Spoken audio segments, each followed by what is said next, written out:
Très bien, voyageons dans le temps pour un tourbillon de la Seconde Guerre mondiale. Imaginez qu'on est en 1939. Les tensions sont à leur comble. Et soudain, l'Allemagne envahit la Pologne. Ce geste déclenche un conflit mondial. La France et la Grande-Bretagne déclarent la guerre à l'Allemagne, et le monde change du jour au lendemain. Maintenant, ce n'est pas juste un combat européen. Ça se répand rapidement. Le Japon attaque la Chine et plus tard Pearl Harbor, entraînant les États-Unis dans la mêlée.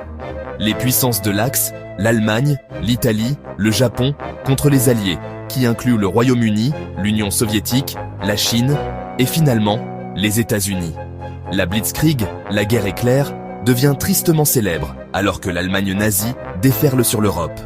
La France tombe, la Grande-Bretagne tient bon pendant le Blitz, mais la situation commence à changer en 1941 quand Hitler envahit l'Union soviétique. Au même moment, Pearl Harbor est bombardée. Les États-Unis entrent en guerre et soudain, c'est vraiment une guerre mondiale.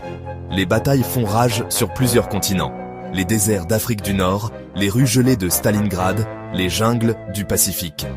Le jour J, le 6 juin 1944, les forces alliées prennent d'assaut la Normandie, en France, marquant le début de la fin pour l'Allemagne nazie.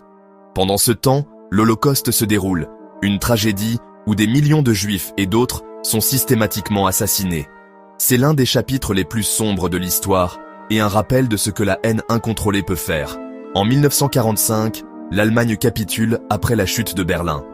Mais la guerre n'est pas encore finie. Dans le Pacifique, les États-Unis lâchent des bombes atomiques sur Hiroshima et Nagasaki. Le Japon capitule, et le monde peut enfin souffler. Plus de 70 millions de personnes ont perdu la vie. Les frontières ont bougé, les empires sont tombés, et l'ordre mondial a été réécrit.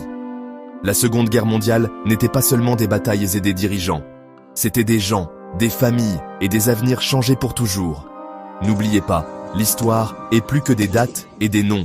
C'est notre histoire.